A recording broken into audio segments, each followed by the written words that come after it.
was 10 or 11 years old, and I started counting calories. And I remember looking at an Oreo box and trying to figure out how many Oreos I could have.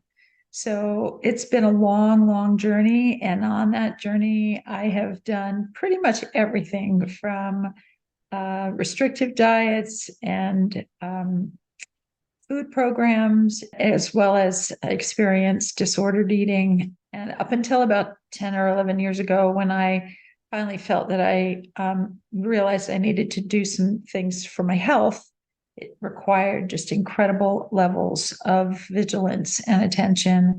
And I would say encompassed a lot of fear.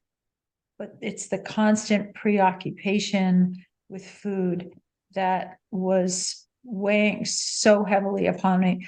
The preoccupation and the attention that I gave to my eating was a huge chunk of my life, a huge chunk of my life, and the source of stress. I stayed with my best friend for almost 2 weeks. And, I was very vigilant about the food that I brought in and, just really careful. And some of that, again, is because of some health issues, but it was bigger than that. And she commented, as best friends will, that I spent an awful lot of time and energy on my food. And this was just a shock to me. I was, really? I do? Well, yeah, of course I need to. I've got a couple of different issues. And she said, no, I think it's more than that. Really? Huh. And so as I kept reflecting on that, I thought, I think maybe I do. I don't know.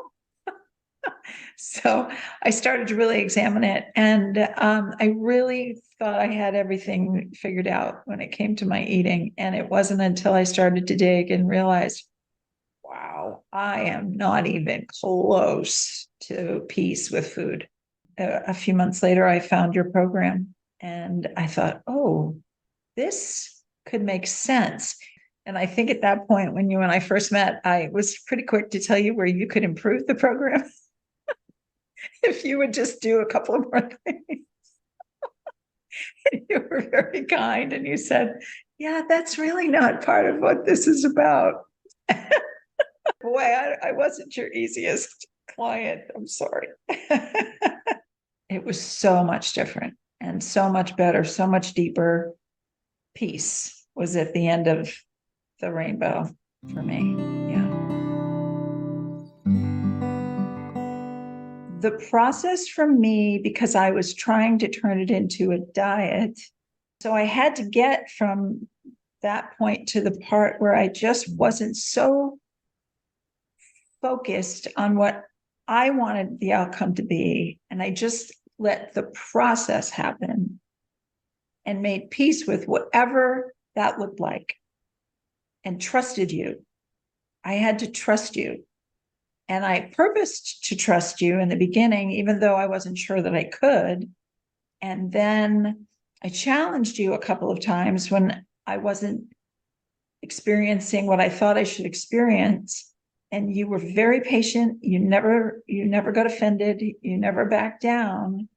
And you continued to just walk alongside me in my process. And you were always helpful with, a resource or something so that I could dive deeper.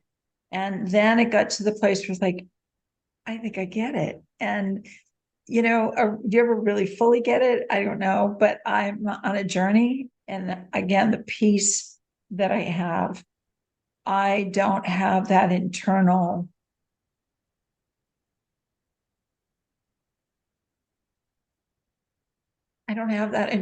voice all the time. Just constantly on me. I don't have that.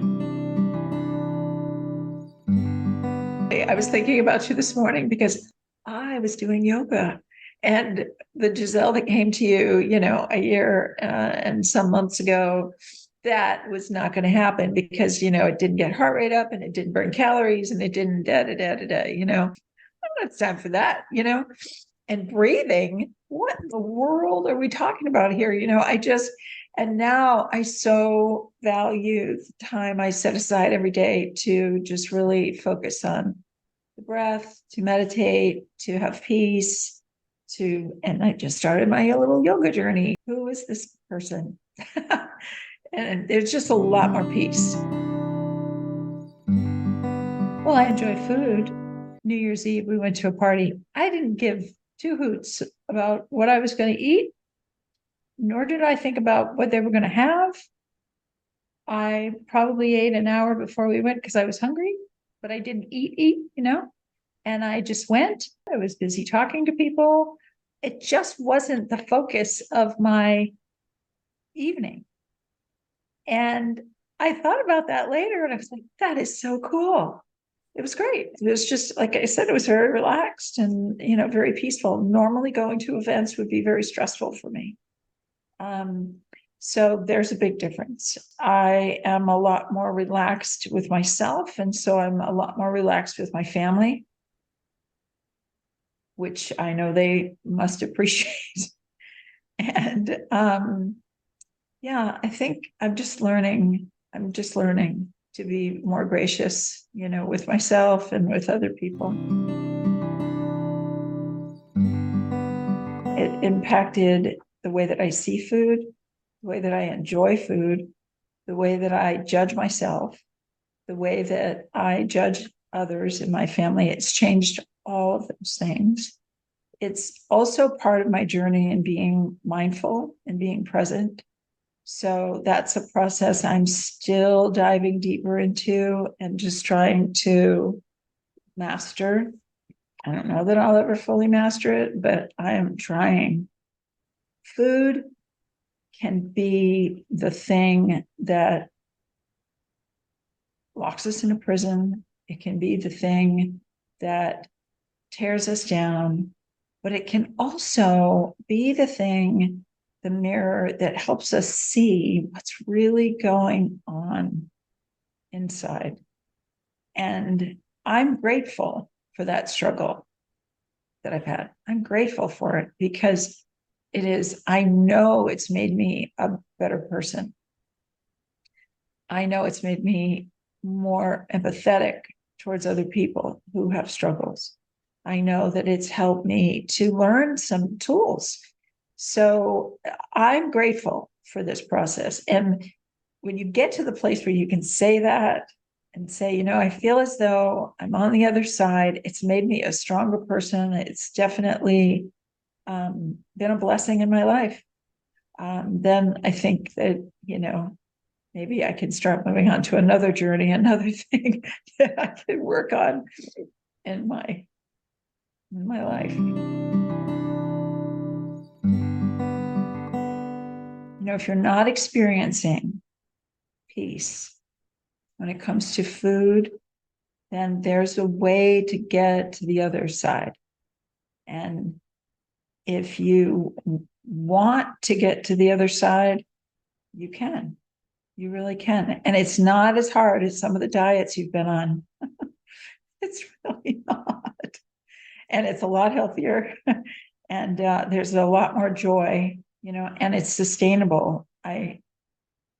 It's a lifelong process, it's a lifelong journey, but it's something that you can learn and apply for the rest of your life.